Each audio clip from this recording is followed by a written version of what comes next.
Krishna Krishna Mahayogin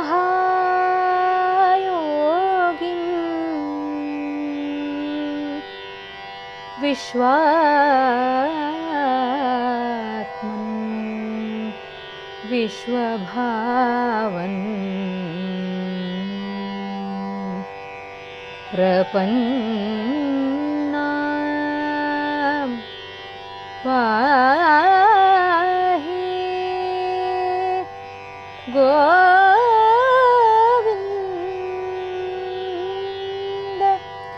Kuru Madhye Vasidati Kuru Madhye Vasidati.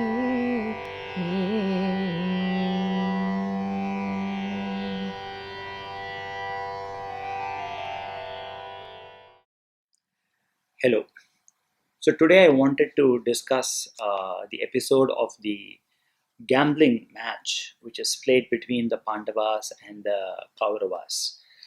All of us have heard this particular story. We all know about Draupadi being staked, then Draupadi raising the question as to whether Yudhishthira had a right to stake her since he himself was lost, and people in the Kuru court refusing to answer it, and then Dushasana trying to disrobe her, and Krishna saving her.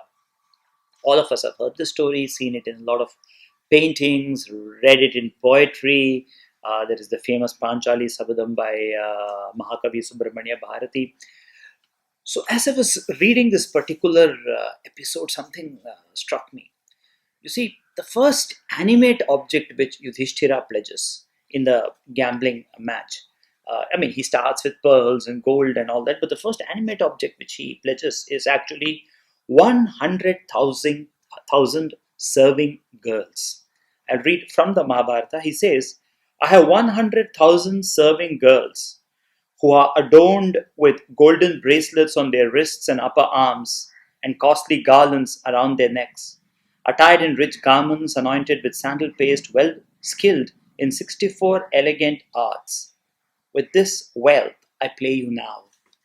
Yudhishthira loses 100,000 girls even before Draupadi has been thought about.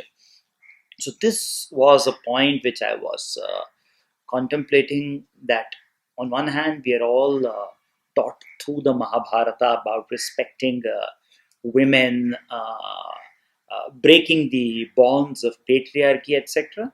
But we see here that much before Draupadi, 100,000 girls have been played by Yudhishthira himself. Um, that was one thing. The second thing was about the actual disrobement itself. There are a lot of scholars who have said that this entire incident in the Mahabharata has been added on much later in order to possibly paint the Kauravas as completely black, an anti Duryodhana kind of an syndrome. There are a lot of papers on it also. One doesn't know what's right, what's wrong, but what is in the Mahabharata is something we cannot negate, and that's what I want to look at. So, when Dushasana is trying to disrobe Draupadi, what Draupadi says, or what she whom she calls out to, is Krishna. We know that. She says, O Govinda, O dweller of Dwaraka, O Krishna, O favorite of the milkmaids, O Keshava. She talks, she keeps on calling Krishna for a long time. And as Dushasana removes the cloth, the Mahabharata says that Dharma covered her with many excellent clothes. As the cloth of Draupadi was being dragged after, one was taken off, another of the kind appeared and covered her, in consequence of the protection by Dharma. It does not say Krishna.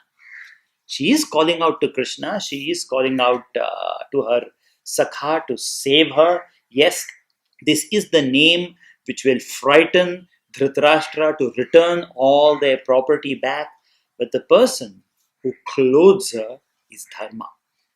So now the question is that in this Dyut Sabha, where is Dharma? Is he present there in form who is being addressed to as Dharma.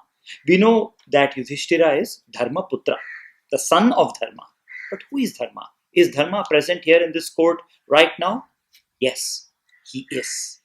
And he is present here in the form of Vidura.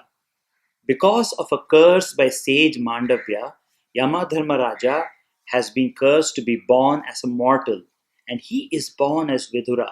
And according to the Mahabharata, at the point when Dushasana is trying to disrobe Draupadi, the person who protects her by covering her with a cloth is Dharma or Vidura. Now, there is a possibility to some, it might sound too far fetched. Some people may not want to agree with the interpretation of Dharma being Vidura, but Dharma's interpretation as Vidura makes more sense than to interpret Dharma as Krishna. Krishna is called by a million names in the Mahabharata and Bhagavatam. He's never referred to as Dharma. He's referred to as the protector of Dharma, but never as Dharma himself.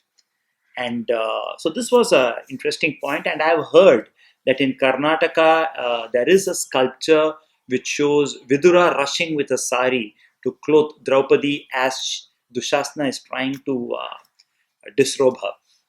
So for me, it's very interesting that after so many years of having read the Mahabharata, the Amachitakatha version, the Rajagopalachari version, Kamala Subramaniam Mahabharata, the fact that the person who clothes Draupadi is not Krishna but Dharma is something which is coming to light right now, and it is present in the version of the Mahabharata, the original version of Mahabharata as we know it.